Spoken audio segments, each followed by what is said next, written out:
Muy buenas noches, hermanos y hermanas, como cada domingo, sus amigos y servidores Ariel Cuadra y Pepe Valle. Estamos aquí para compartir una lección más que se encuentra en las secciones de la 115 a la 120. Vamos a estar hablando de la región de Far West, la parte final del estado de Missouri, y el título de la lección se llama "Su sacrificio será más sagrado para mí que su ganancia". Ariel, estamos en una época donde hasta cierto punto el profeta José Smith sale muy rápido de Kirtland con su familia. De hecho, el Señor, hablamos un poquito en la clase pasada, el Señor le dice, sal y ve con tu familia a Missouri, que otros te sigan. En esta lección vamos a ver la continuación de lo que pasa cuando él sale, a dónde llega, qué les dice en las primeras secciones aquí, la 115, qué establece el Señor nuevamente, pero más que nada, en el título dice, su sacrificio será más grande, más sagrado para mí que su ganancia. Realmente, estos santos no sabían si iban con la promesa otra más que establecer Sion, pero sabían que el sacrificio que había empezado en Kirtland, que estaba ya muy fuerte en Missouri, iba a continuar por un tiempo. Ya, la parte, yo creo, central de lo que está ocurriendo, él se escapa en la noche. Sí. Las personas que de hecho estaban criticándolo y de hecho levantando calumnia en contra de él, están preparando una manera de agarrar al profeta José Smith para que él no pueda irse a Missouri. Y es interesante ver cómo el Señor en estas historias lo protegió. De hecho, lo persiguieron y por días lo intentaron de perseguir para encontrarlo. Va a ser un tiempo igual de quizás pensar aquí es donde las cosas van a realmente funcionar en Missouri. Hasta ese momento los santos seguían pensando que Missouri iba a ser esta tierra de Sion, como el Señor les había mandado desde un principio en tanto llegan a Ohio, pero es ya la tercera vez que se tienen que mudar. Y quizás ya hemos perdido algunos de los líderes de la iglesia que apostataron, pero también hemos perdido quizás algunos de los hermanos la fe en cuanto al, ¿será realmente esta? ¿Es la tercera la vencida en Missouri? Y de hecho, con eso que dice, solamente para expandir, los 3 testigos del libro de Mormón ya han salido, 5 o 6 del quórum de los 12 apóstoles, y muchos hermanos que básicamente hablamos la semana pasada, 30-40% de la iglesia se desvinculó con la iglesia. Ahora, con esto que dijo Ariel, y me encantó que lo dijo así, yo tal vez no lo dije, pero Ariel fue más valiente que yo. Él dijo, José Smith se escapó. Y muchos en la noche, en medio de la noche, para que no lo mataran. Él y Emma se van. Él y Emma. Y de hecho muchos, y le digo, me encanta eso que dijiste, Ariel, porque muchos disidentes de la iglesia y aquellos que están en contra van a decir, mira, tu profeta sale porque quedó a deber, porque la gente lo quería matar, que no creía que había, o que él era un profeta.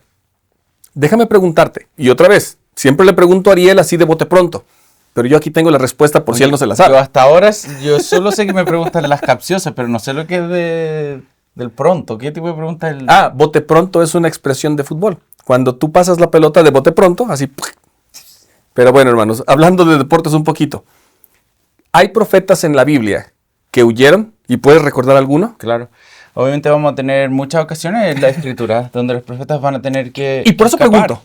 Pero no es que estén escapando porque han hecho algo malo, porque están realmente intentando de seguir hacer la voluntad del Señor. Y eran manos impías realmente las que estaban intentando de acusarlo de una manera injusta. El profeta ha intentado una y otra vez hacer la voluntad del Señor, pero es la oposición en contra de la obra del Señor la que ha crecido y ha hecho que él en este momento tenga que escapar. Entonces, solamente como ejemplo, si de acuerdo a la respuesta que nos da Ariel, Moisés huye de Egipto después de matar a un egipcio, y esto, hay historias que dicen él defendió a este egipcio, pero bueno, no nos vamos a meter ahí. Elías, tras confrontar a los profetas de Baal en el monte Carmelo, después de que dice, hey, mira, mojen eso, viene el fuego, mi Dios es más grande que tus dioses. Jonás, David, Jeremías. Lo único que quise mencionar de esto, hermanos, porque en esta historia tan oscura de Kirtland yendo a Far West, muchos van a decirle a usted, tu profeta sale huyendo. No, el Señor le indica, sal de aquí, ve y continúa la obra en Far West, que de hecho si traducimos esta palabra Far West, ¿qué significa, Ariel? El oeste lejano. El lejano oeste. De hecho, lo vemos en películas del oeste y de vaqueros. Él se va hasta la frontera de Estados Unidos para continuar con la obra. Ya, creo que obviamente también dentro del libro Mormón encontramos ese mismo Platón, no. De hecho, ¿Cómo es la palabra? Patrón. Patrón. El mismo patrón profético. Y de hecho regresan disfrazados. Ya, y encontramos, por ejemplo, al inicio cronológico del libro Mormón, en el libro de Éter, vamos a encontrar a los jareditas que están escapando. Ellos pidieron al Señor una tierra de promisión y el Señor les va a otorgar esta tierra de promisión, pero igual tienen que escapar. Escapar de este cambio de lengua, de que puedan permanecer junto con su familia. Pero luego en el libro Mormón leí también va a escapar. Tenemos a Alma, que Alma va a escapar, recuérdate del rey Noé.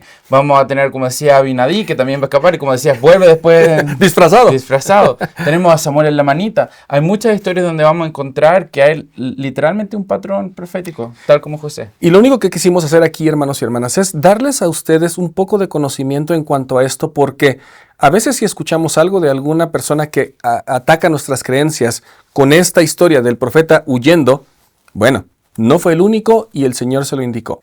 Si tuviéramos esto como punto de aplicación, y Ariel, espero que no nos desviemos tanto porque estamos hablando de la historia, vamos a tocar los versículos aquí, pero como punto de aplicación, ¿cuántas veces nosotros hemos sentido un llamado del Señor a cambiar de residencia o hacer algo? ¿Qué tan valientes hemos sido para hacerlos? Esto que estoy mencionando, hermano y hermana, no es para juzgar a nadie, sino para que nosotros pensemos que en muchas ocasiones el Espíritu te va a decir, Ariel, hace 20 años, tienes que dejar Chile y tienes que ir a Estados Unidos. Él pudo haber dicho no, pudo haber dicho sí. No estoy diciendo que él siguió la voz del Espíritu o tampoco que la negó, pero hay que ser valientes para que como estos profetas hicieron lo que creían que era bueno, se necesita mucha valentía y apoyarse en el Dios que amamos, el Padre Celestial, Jesucristo, para que nos vaya bien. Bueno, de que hay que apoyarse en Él, en el contexto, vemos que obviamente se estaban apoyando en Él. Piensa que en esta sección habían tenido su templo solo por 2 años.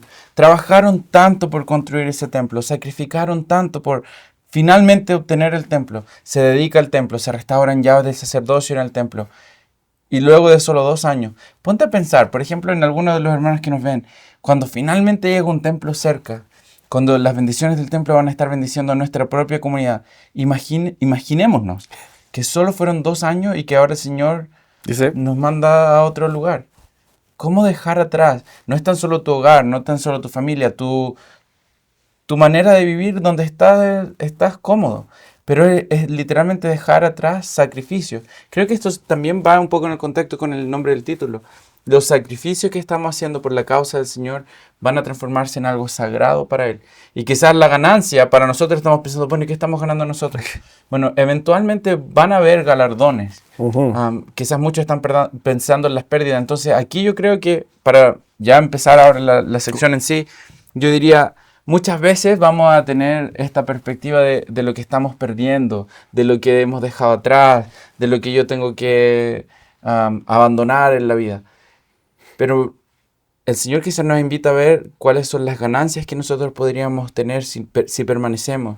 Seguir en el sacrificio, en el sendero del discipulado, porque es un sendero de sacrificio, sabiendo que bendiciones vendrán. Y de hecho, con eso que dice Ariel, vamos a empezar en la sección 105. 26 de abril de 1838. 15. ¿Qué dije? 5. Perdón, 115. Me faltaron los unos.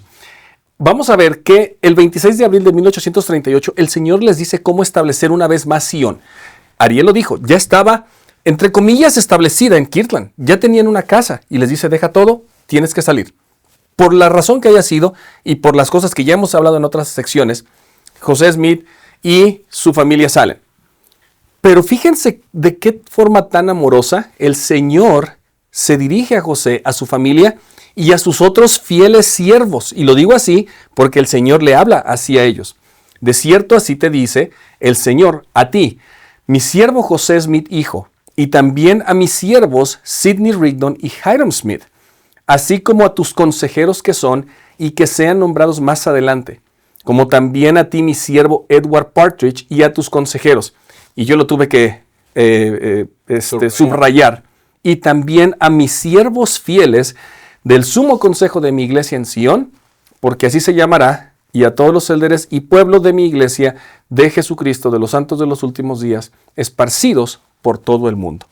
Hermanos y hermanas, si ustedes no sintieron o no tuvieron un sentimiento de pertenencia en estos 3 primeros versículos, cuando dice mi siervo Ariel, mi siervo Juan, Pepe, hermana González, quien sea usted, mi siervo fiel, te estoy invitando a que hagas esto porque eres parte de la iglesia de Jesucristo, de los santos de los últimos días, y no importa que estés esparcida o esparcido por todo el mundo, a ti se aplica. Pepe, yo quiero utilizar la pizarra. Dale, aquí, ¿completa? Vamos a ¿O hacer quieres un lado nada más? No, vamos a dibujar. Ok. Porque creo que sería un muy buen ejercicio para nosotros como miembros de la iglesia. El Señor acaba de dar la revelación en esta dispensación de cuál va a ser el nombre de su iglesia. Tú tienes el tuyo. Ah, ok. Entonces, si vamos a analizar el nombre de la iglesia, hagámoslo palabra por palabra. Vamos a empezar entonces con la. Pepe. Si hablamos de la, es un artículo definido. Un artículo definido está diciendo que esta es la única. Entonces, si hacemos este ejercicio con todo el nombre de la iglesia, luego si decimos iglesia, bueno, por definición nosotros podríamos aprender, oye, pero Pepe, ¿viste? Sí. Qué bonito escribes aquí, mira, en esta televisión. Es que yo no podía escribir en la otra porque era media rara, pero aquí sí se puede escribir. Cuando decimos iglesia, estamos hablando de la comunidad, estamos hablando que el Señor está queriendo juntar a su pueblo, estamos en la dispensación del recogimiento de Israel. Cuando hablamos de iglesia no estamos hablando del edificio en sí donde vamos y nos reunimos cada semana, la capilla. Cuando hablamos de iglesia, por ejemplo, alguien que quizás acaba de escuchar esto, Pepe, ¿cuál sería la diferencia entre decir capilla y decir iglesia? Capilla se está refiriendo al edificio. Iglesia, si hablamos con Pablo, la iglesia somos todos nosotros. Cada uno de los santos conforma la iglesia. Entonces nosotros hacemos la iglesia. Cada uno de nosotros. Sigamos, la iglesia. Luego podríamos venir y decir de.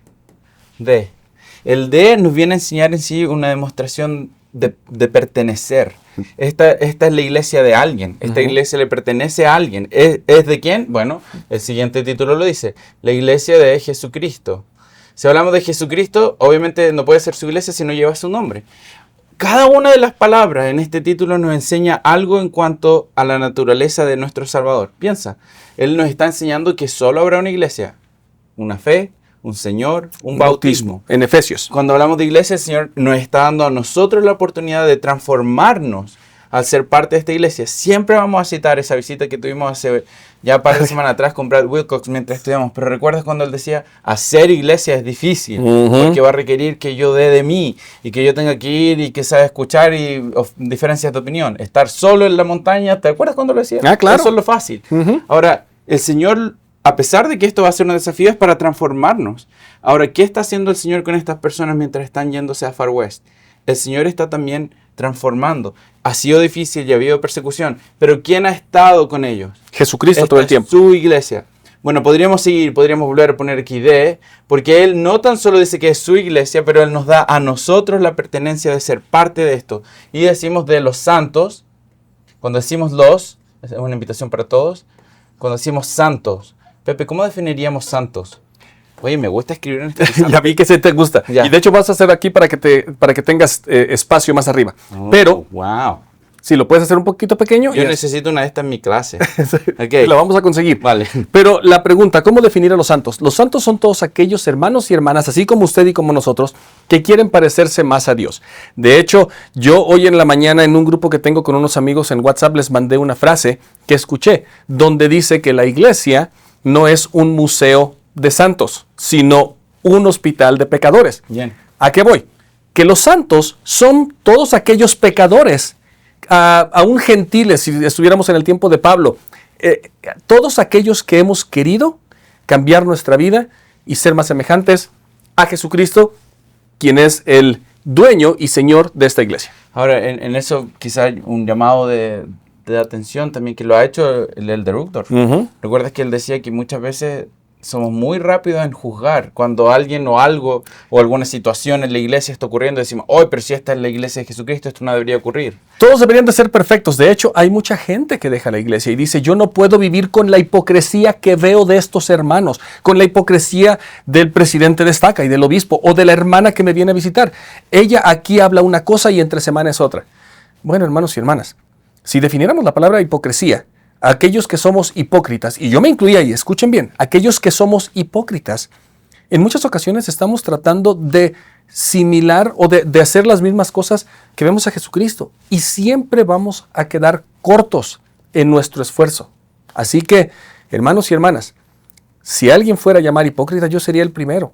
Y lo digo con un sentido de querer mejorar. No porque estoy siendo falso en esto que estoy diciendo, pero sí estoy queriendo esforzarme y me esfuerzo todos los días, pero sé que me voy a quedar corto. Y la única forma de que yo voy a poder parecerme más a Cristo es dejándolo que me transforme Él. Ahora, las personas que critican quizás van a llamar hipócritas, ¿no es cierto? Pero piensa en la definición de santo. El Elder Ballard dijo lo siguiente, vamos con la cita. El Elder Ballard dijo, los santos o de los santos significa que sus miembros lo siguen a Él y se esfuerzan por hacer su voluntad, guardar sus mandamientos y prepararse una vez más para vivir con Él y nuestro Padre Celestial en el futuro. Me encanta que en esta definición del Ballard, cuando estamos hablando de los santos, él diga que son los que se están esforzando para hacer la voluntad del Señor. O sea, a mí se me hace que esa cita está incorrecta, porque él debió de haber dicho, es la iglesia de aquellos que son perfectos. No. Y estoy siendo sarcástico. No, pero mira, Pepe, yo, porque soy tu amigo, te voy a ayudar. Dale. Por eso es que le pregunto al hermano Cuadra. Porque si yo, por ejemplo, vamos a dejar la palabra perfecto acá arriba. Sí. Primero, debo aclarar, Pepe no está diciendo que un apóstol del Señor se equivocó y que él sabe más que el apóstol. No. Lo que Pepe está tratando de decir es quizás lo que se critica. Y estoy tratando de establecer un punto de partida para esta enseñanza, de que realmente los santos, que somos parte de la iglesia, no somos perfectos y estamos tratando de parecernos a Cristo. Ya, entonces cuando yo digo, por ejemplo, perfecto, y yo lo comparo con ser santo, no es lo mismo. Uh-huh.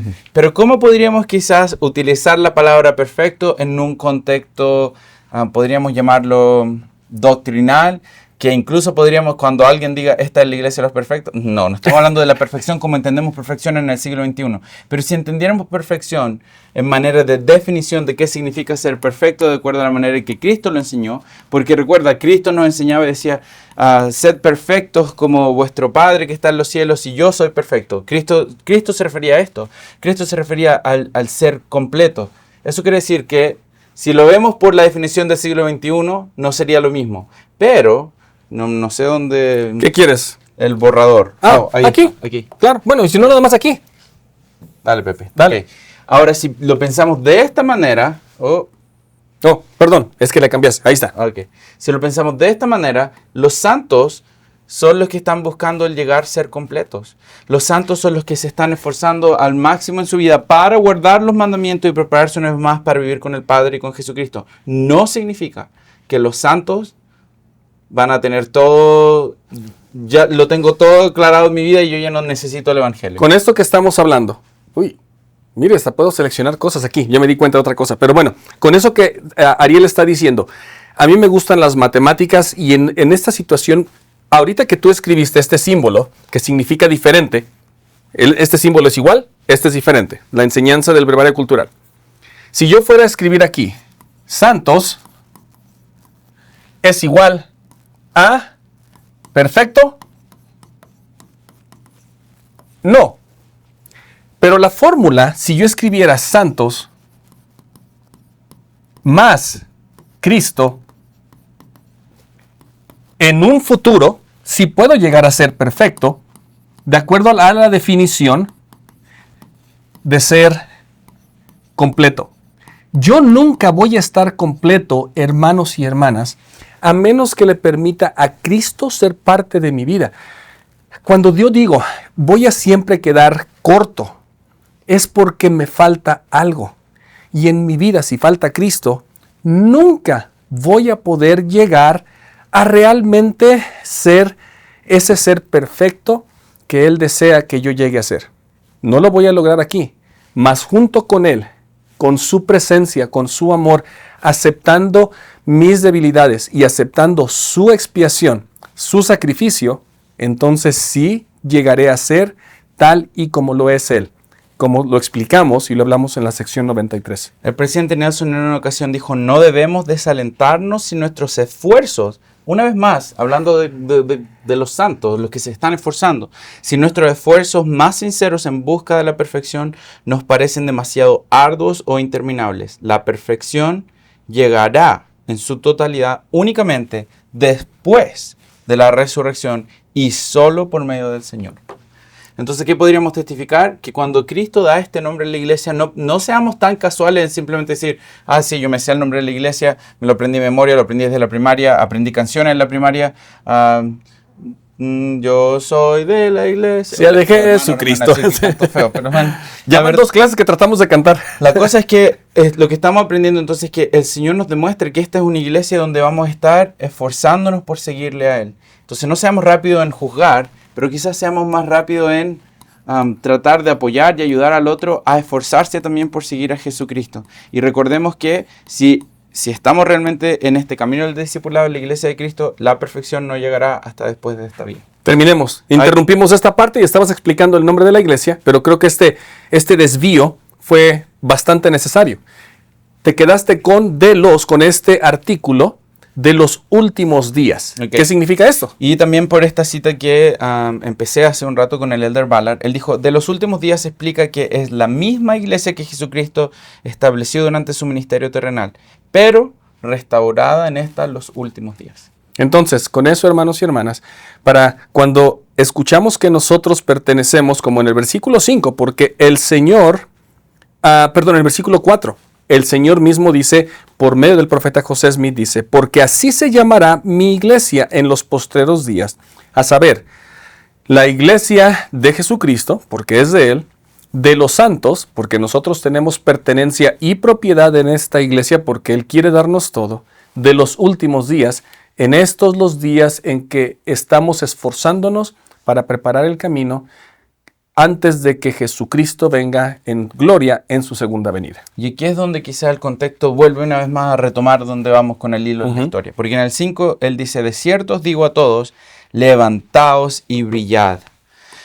Eran tiempos difíciles, habían personas que estaban desanimadas, algunos de ellos quizás estaban confundidos, líderes se habían apartado de la iglesia, habían apostatado, habían perseguido al profeta antes de llegar aquí a Missouri, habían intentado construir templo en Independence, pero no funcionó, construyeron uno en Ohio y lo tuvieron que abandonar, y ahora al llegar a Far West, el Señor literalmente está diciendo, miren, la iglesia continúa, la restauración continúa, entonces levántense y brillen, que viene a ser también una invitación para todos nosotros, desde donde estemos, desde donde sirvamos en la iglesia, por el tiempo que llevemos en la iglesia, hay un lugar donde nosotros podemos levantarnos en una manera literal, pero también en una manera espiritual, ayudar al otro, levantar al otro y brillar. Recuerdo siempre aquí, hablando de himnos, Cristo me manda que brille, me manda que brille. Entonces, si realmente es una iglesia donde estamos aprendiendo de Él, esta es una oportunidad donde podemos llegar a ser como Él.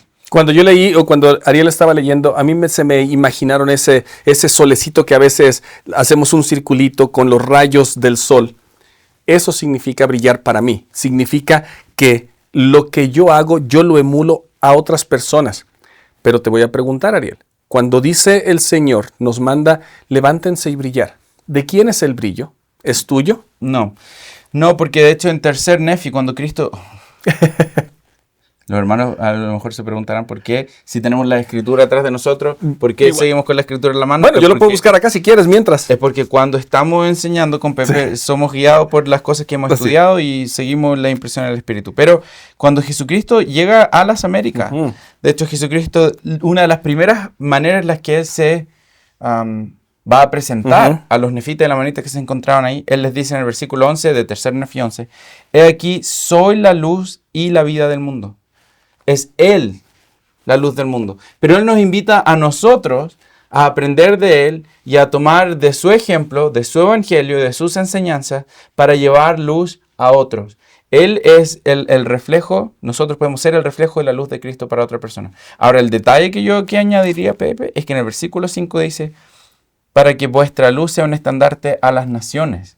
Porque si alguien quizás estaba pensando, a mí me cuesta un poco. Yo, siendo honesto 100%, yo soy súper introvertido. Y sí es. Súper introvertido. A mí, yo entro a un salón y yo soy de los que se sienta al final, atrás, y ojalá no tenga que hablar con muchas personas porque se me traba la lengua, no sé qué decir y se pone la cosa media... difícil. Ok, gusto conocerte.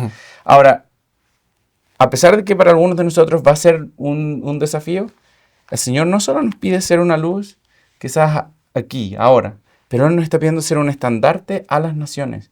Es una invitación de continuamente brillar, y no solo brillar en una manera pequeña, pero brillar para que incluso las naciones de la tierra puedan llegar a ver esta luz.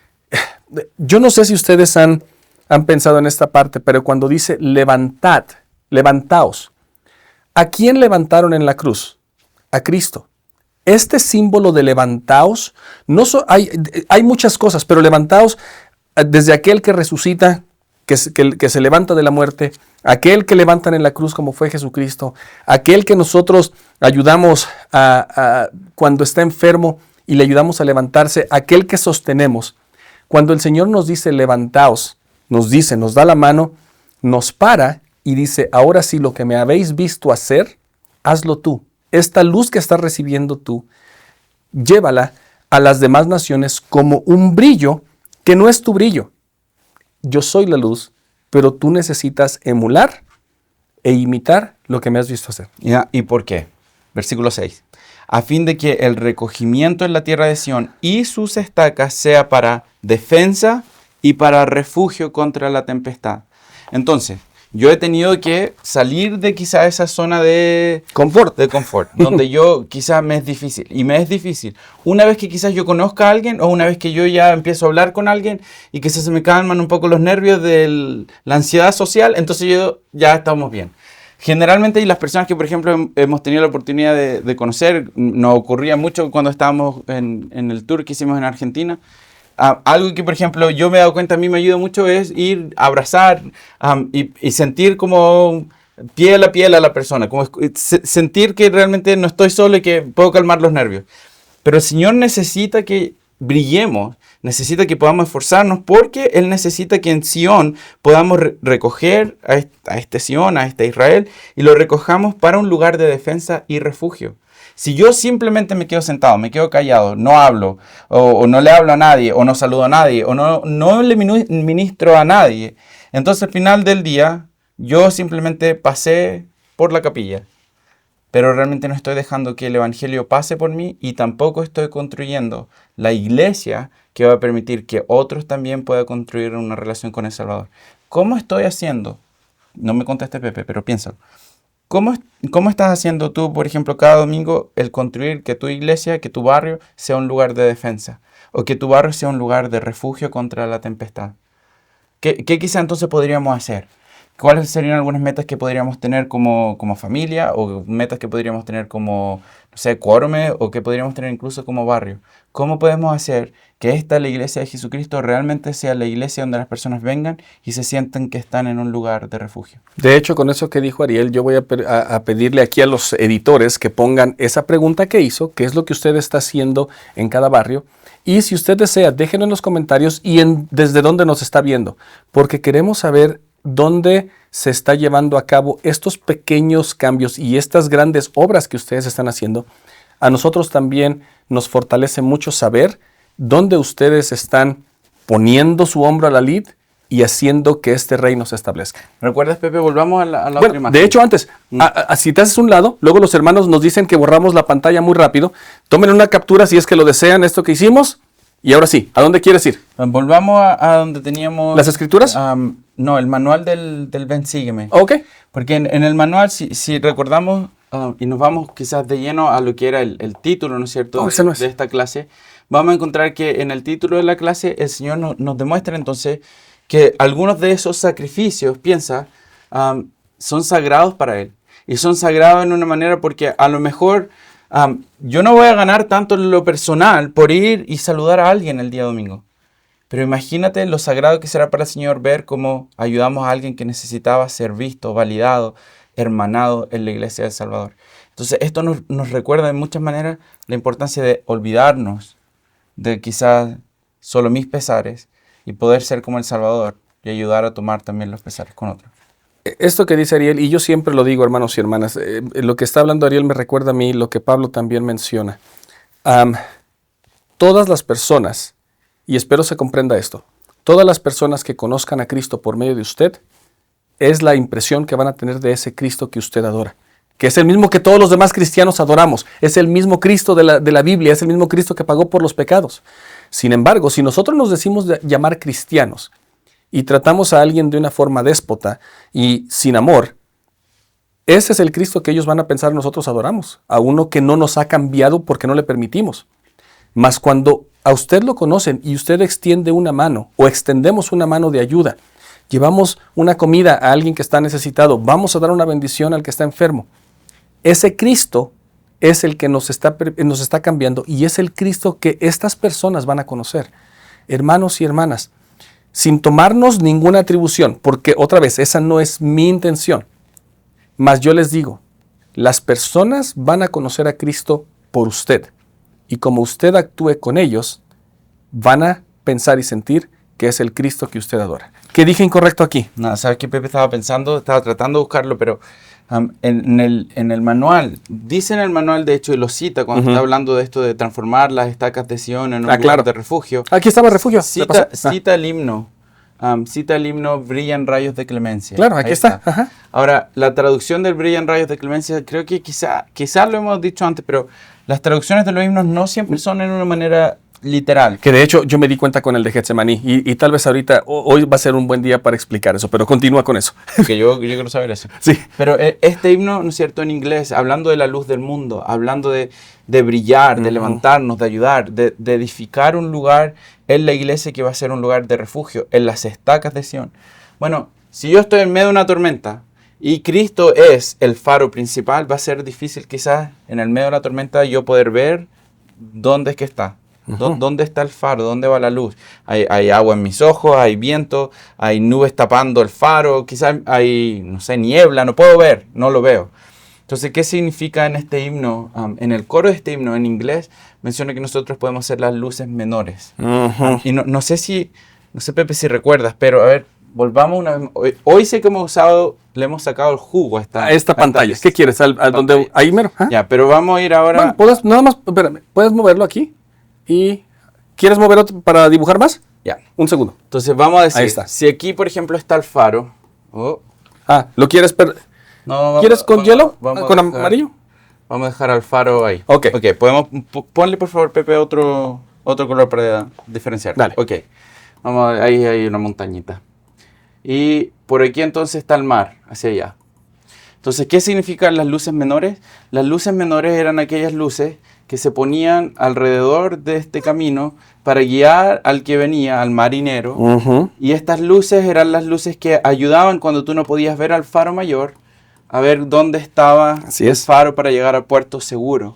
Esta imagen tiene mucho que ver entonces con quizá el objetivo, la manera en la que todos nosotros podemos entonces transformarnos en estas luces menores que van a dar guía mientras las personas estén buscando la dirección del Señor, apuntando al otro hacia el Señor. Y creo que fue hermoso cuando leí en el manual del Ven Sígueme para esta semana ver que había un recordatorio de Brillan rayos de clemencia. Ahora en español, el himno, ¿no es cierto? Nosotros somos esos rayos. Y es que de hecho con eso que estás diciendo, hermanos, solamente me fui al himno, porque dice, reflejemos los destellos.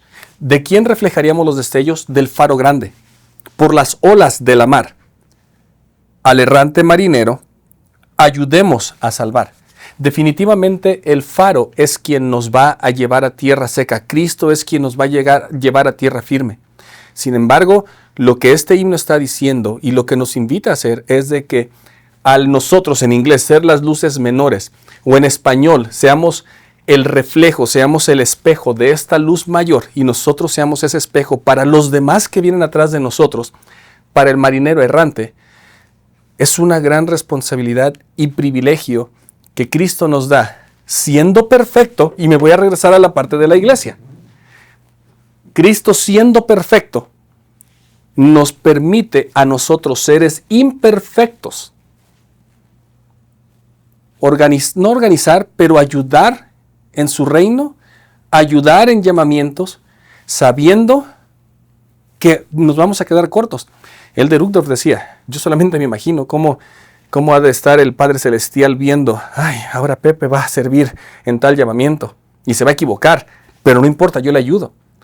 El Señor sabe de todo esto. Mientras tengamos la disposición de reflejar los rayos, entonces este faro protector que es Cristo, nos va a ayudar a nosotros y nosotros vamos a ayudar a los que vienen atrás. Pepe, hemos estado utilizando mucho la pizarra hoy en día y es una de las bendiciones que realmente tenemos para la enseñanza. Quizá alguien podría decir, oh, me encantaría tenerla en la escuela dominical o tenerla en seminario, pero quizá hay maneras en las que podríamos buscar algunas imágenes y traerla a nuestra clase, o podríamos proyectarlo en un televisor. Aquí estamos literalmente en Far West. Yep. Nos fuimos en un mapa a ver a Far West. Si te das cuenta, primero lo que quería que algunos de los hermanos se dieran cuenta es que hasta el día de hoy no hay nada alrededor de Far West. Pero sí hay algo. En Far West, cuando uno, por ejemplo, se acerca, hay un sitio histórico de la iglesia aquí en Far West. Y uno diría, pero literalmente no hay nada. O sea, literalmente... No se ve nada. Hay una entrada nada más aquí y no hay nada. Y es una entrada muy buena porque cuando uno va aquí a Far West tiene un baño. Entonces uno alcanza a usar el baño en el medio de la nada y seguir el viaje. Pero aquí en Far West hay algo que permanece como un testamento, podríamos decir, del deseo que tuvieron estos santos de levantarse y de brillar a pesar de la oposición. Los santos al final no van a quedar en Far West. No. Far West va a transformarse en un lugar momentario que de hecho después van a tener que también escapar y irse. En este entonces se van a ir hasta Nabú. Pero aquí, vamos a este versículo en la sección 115. Mira el 7. Para mí la ciudad de Far West, una tierra santa y consagrada, se llamará santísima porque es santa la tierra sobre la cual os halláis. Yo miro y digo, ay, puro campo. Entonces, ¿qué significado, qué significado daba el Señor a esta tierra santa?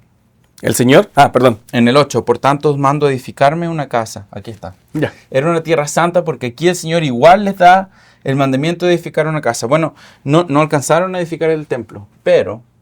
Vamos a irnos ahora de lleno al lugar donde se veían esos árboles. Cuando uno viaja aquí a Far West, hay en las 4 esquinas de Far West, uno puede ver donde los santos, antes de irse de Far West hacia Nabú, vinieron y pusieron estas piedras angulares para construir el templo de Far West. Vemos cómo entonces ellos siguieron levantándose y siguieron brillando y siguieron intentando hacer la voluntad del Señor, aún cuando... el templo no se llegó a edificar. Pero cuando yo recuerdo la primera vez que yo me paré al frente de estas piedras angulares, para mí se transformaron en un testamento de seguir hasta el final intentando hacer la voluntad del Señor. Y también es un símbolo en nuestros días de no darnos por vencidos cuando el Señor nos manda a hacer algo. De no saber, sin saber lo que va a pasar mañana, el seguir intentando hacer la voluntad del Señor. Ahora, Pepe, antes de que sigamos aquí, porque sé que nos falta y nos queda mucho, pero ¿qué aprendemos del Señor? Construyen un templo en Independence, construyen el templo en Kirtland, construyen un templo en Far West. ¿Qué podemos aprender en cuanto a la naturaleza del Señor por el querer estar edificando templos? El Señor quiere bendecir a todo su pueblo. Y la forma en la que nosotros somos bendecidos es por medio de un templo.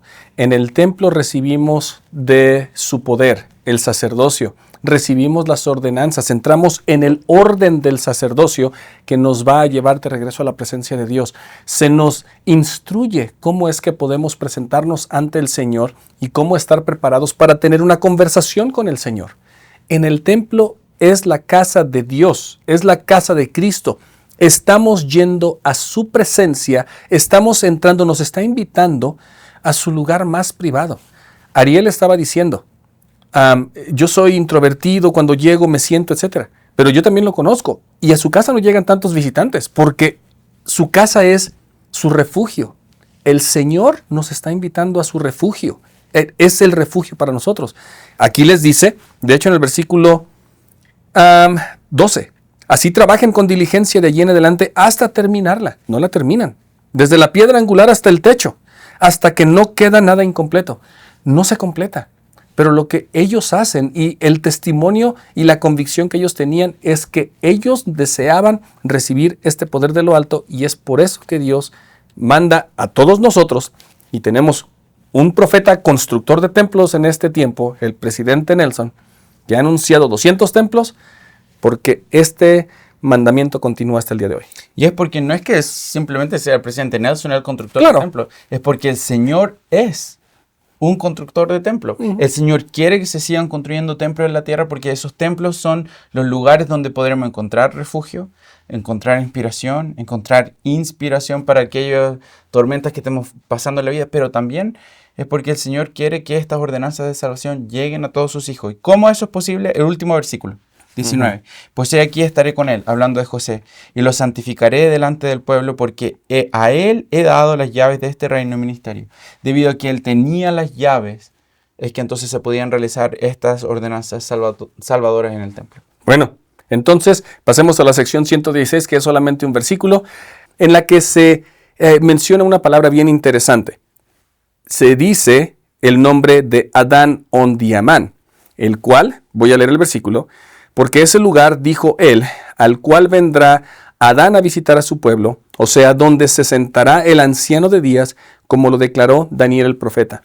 Después de un tiempo que José Smith y estos santos están en Far West y se va a explorar, porque en su mente y su preparación, el Señor les decía, aquí va a ser Sión. Así que José Smith estaba buscando lugares para que pudieran establecer estas estacas de Sión.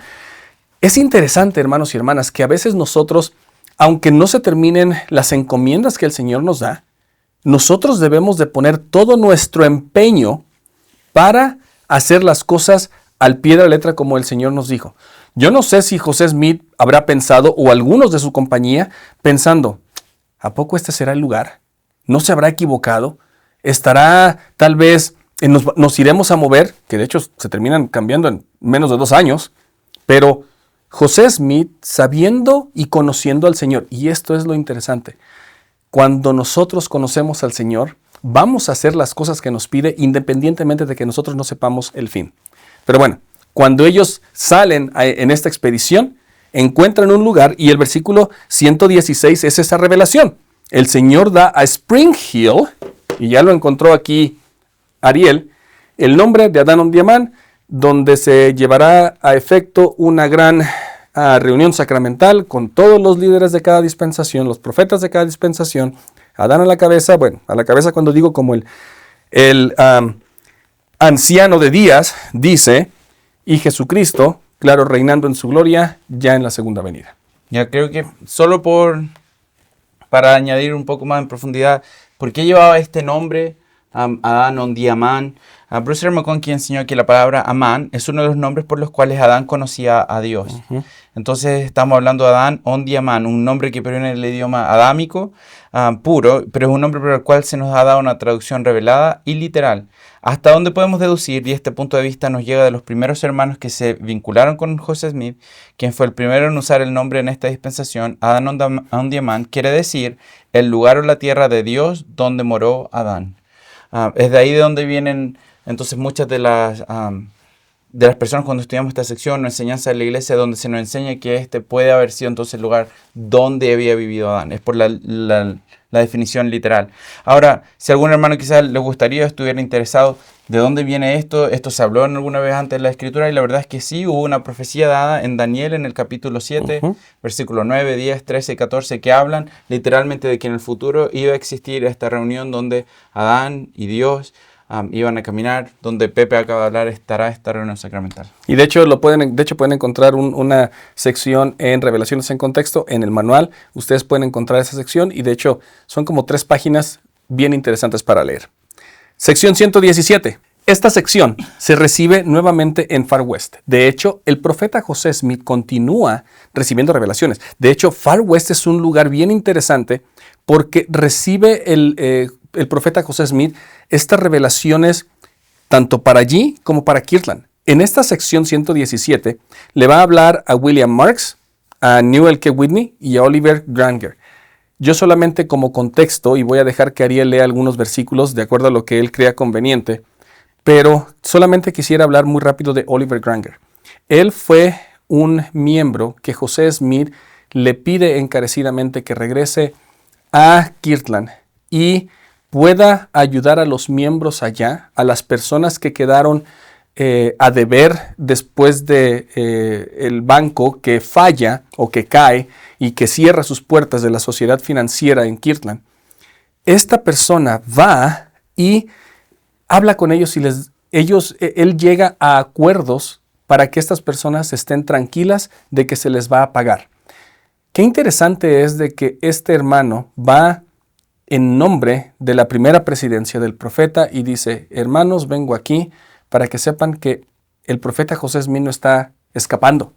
Él está sabido y entiende las deudas y las cosas que pasaron aquí, así que yo vengo a poder ayudarles tal vez a retomar un poco de ese testimonio que mucha gente había perdido. Ya, lo que yo diría aquí, Pepe, es, mira en el versículo 2, despierten, levántense y salgan sin demorar, porque yo al Señor lo mando. Era un llamado de venir y vengan. A Sion, venid pues prestos. El Señor Hemos estado cantando. Ya, vamos a empezar a cantar. Sí. El Señor le está diciendo, vengan a Sion y no demoren. Ahora la pregunta es, ¿por qué alguien demoraría? Yo creo que aquí viene la aplicación ahora para nosotros. ¿Por qué el Señor le diría, ok, anda, busca a tu hermano, por favor, tráelo aquí a Sion? Pero la palabra clave para mí en esta sección es la palabra demorar. ¿Por qué el Señor estaría diciendo que ellos quizás podrían demorar el venir? Entonces, si tú estuvieras en Kirtland, si tú aún no has llegado a Missouri, ¿por qué tú demorarías? Porque no creo que sea lo correcto. Tal vez no creo en el profeta. Ahora, digamos, ¿qué pasa si crees en el profeta? Que no estoy entonces poniendo de mi parte, no estoy actuando en el mandamiento que se me dio. Ahora, si alguien literalmente se pone en esos zapatos, me mudé de New York, fui a Ohio, ahora estoy en Ohio, voy a tener que irme de Ohio, acabo de terminar mi casa. Creo que aquí me quedo. Y yo, no sé, quizás estoy codiciando en alguna manera un poco la cosa material, más que el seguir adelante con firmeza, con mis ojos puestos en Sion y en el construir Sion, más que construir mi propio reino. ¿Y cómo quizás podríamos interpretar esto? Mira lo que dice en el versículo 8. No hay suficiente lugar en las colinas de Adán Diamán. Mira las colinas, pero hay muchísimo lugar. Y él le dice, y en los llanos de Olaja, Shinehai, o sea, la tierra donde moró Adán, para que tengáis que codiciar lo que no es más que una gota. Ahí está. Yo creo que aquí es como podemos conectar ese demorar. ¿Qué es lo que el Señor está diciendo? Hey, estás codiciando una gota. Cuando yo te puedo dar una presa llena de agua. Y despreciar las cosas más importantes. Quizás deberíamos hacernos esa pregunta. Quizás, ¿cuál es la gota que me está haciendo demorar? Quizás, ¿cuál es la gota que en mi vida ahora me está haciendo demorar por ir a obtener las cosas más importantes? El Señor nos está dando un llamamiento por ir a obtener cosas más importantes, pero hay gotas que nos retienen y nos hacen quedar atrás. Veo que hay una aplicación muy, muy buena para el 2025 y quizás sería una buena actividad en retrospectiva, yo en forma personal, cuál es mi gota y pensar cómo puedo abandonar la gota porque hay literalmente mucho más que el Señor tiene para mí. Y solamente un comentario muy rápido. Definitivamente, hermanos y hermanas, y espero se comprenda el comentario. Cuando vemos el esquema completo, la imagen completa de lo que Dios tiene para nosotros, realmente, cuando se habla de una gota puede mojar tantito, un pedacito, es nada, es insignificante. Y muchas veces las cosas que nos mantienen en el lugar sin progresar, realmente son insignificantes. Y espero se comprenda porque en muchas ocasiones pueden llegar a ser hasta familia, nietos, hijos con ayuda, etc. Pero si el Señor nos manda, el Señor va a hacer que todas las cosas funcionen para nuestro bien. Él va a cuidarlas mejor de lo que yo podría. Y esa es la convicción que debemos de tener. Que el Señor, cuando nos manda a hacer algo, es porque Él sabe lo que nos podría detener.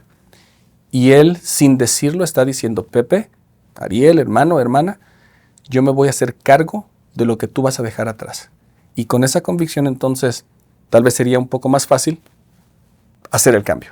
Y ahora recordemos que si vemos la historia, porque esto no aparece en los versículos, pero tanto William Marks, también como el hermano Newell Whitney, ellos no van a llegar a reunirse con los santos en Far West. Así es. Y es debido a la persecución que va a seguir en Missouri, que ellos terminan uniéndose a los santos en Nauvoo. Entonces creo que ahí también podemos ver, se demoraron. Se demoraron, quizás deberían haberse apresurado, pero aunque quizás, y por eso estoy haciendo esta comparación, aunque quizás a veces nos hemos demorado o nos estemos demorando, el Señor aún tiene un lugar preparado para poder volver, para regresar.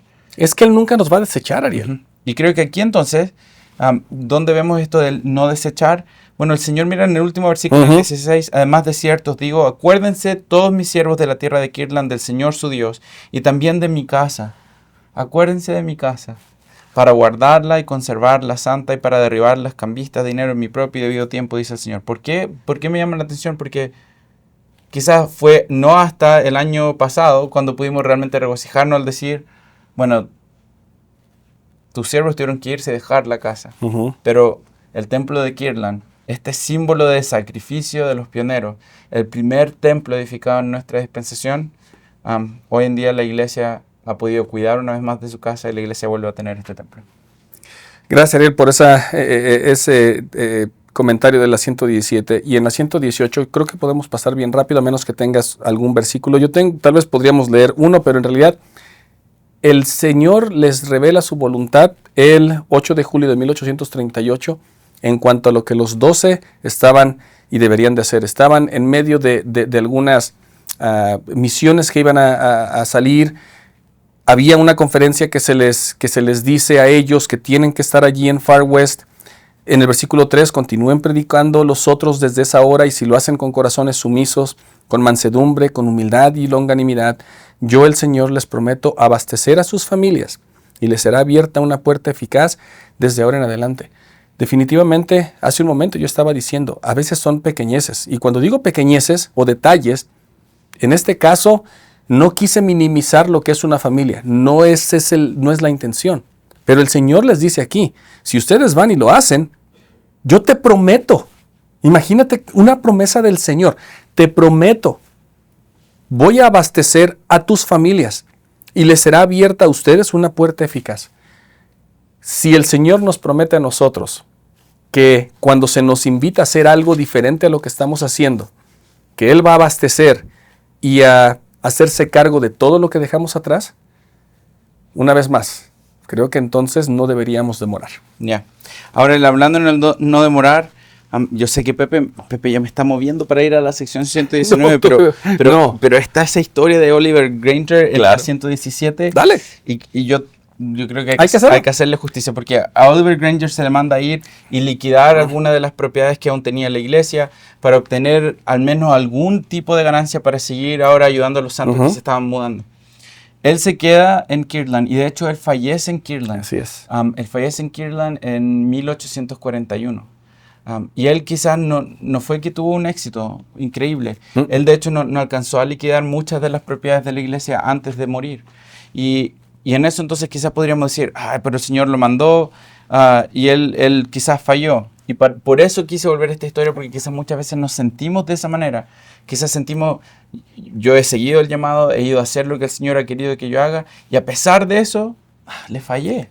Pero piensa en estas palabras que hizo el presidente Packer hablando de Oliver Granger. Él dijo, ¿qué hizo Oliver Granger para que su nombre se deba mantener sagrado en recuerdo? Es literalmente lo que dice el versículo 12. El Señor le dice, quiero y te digo que tu nombre se guardará en memoria sagrada.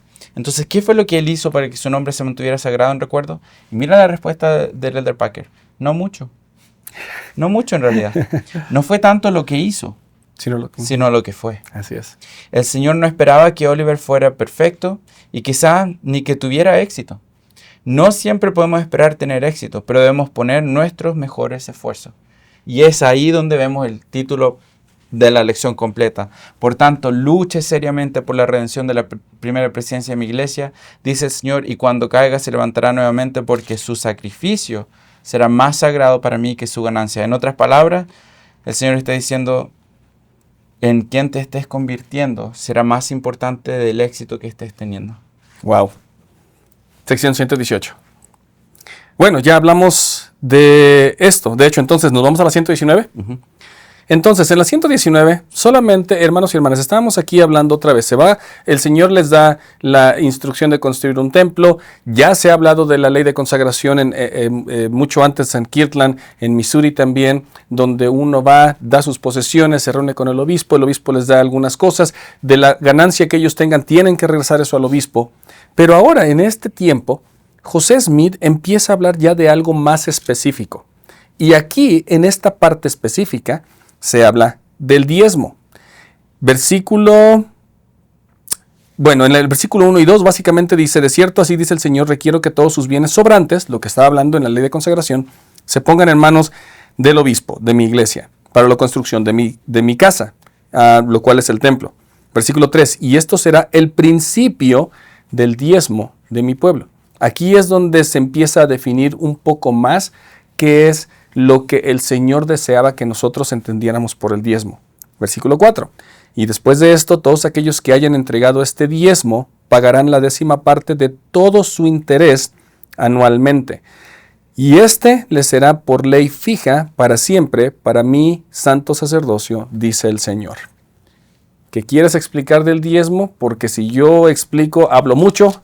Ariel, ¿qué podemos entender? Y mientras me voy a ir al Manual General de Instrucciones para ayudar en esta explicación. Yo creo que si hay algo que podríamos destacar, porque obviamente los hermanos o amigos de la iglesia que están aprendiendo en cuanto a la iglesia saben que este es un mandamiento que nosotros aún vivimos hasta el día de hoy. Es el mandamiento de dar el 10% de nuestros intereses, de nuestro ingreso. Creo que en esto es importante ver que la razón del por qué nosotros pagamos el diezmo es porque estamos dispuestos a dar para la construcción de la casa del Señor. Hoy en día se están construyendo muchos templos en el mundo. El Señor está llevando, hemos hablado hoy día de ese sentimiento de urgencia. Él era el constructor de templos, no es solo el presidente Nelson, es Él el que quiere llevar estas bendiciones. Y para llevar esas bendiciones, entonces su pueblo va a contribuir con los diezmos, y algo que el Señor ha hecho siempre. Pero pagar los diezmos, yo creo que tiene que ver con esta idea de santificación. Porque el pagar el diezmo nos santifica como persona y nos santifica como iglesia. Y quizás aquí es donde yo podría incluir algunos pasajes que se encuentran también en Doctrina y Convenio que el Señor ha enseñado antes, como por ejemplo en la sección 97. La sección 97 en el versículo 21. Y voy a leer este versículo porque quizás nos ayude a entender cómo el diezmo se relaciona con esto del santificar.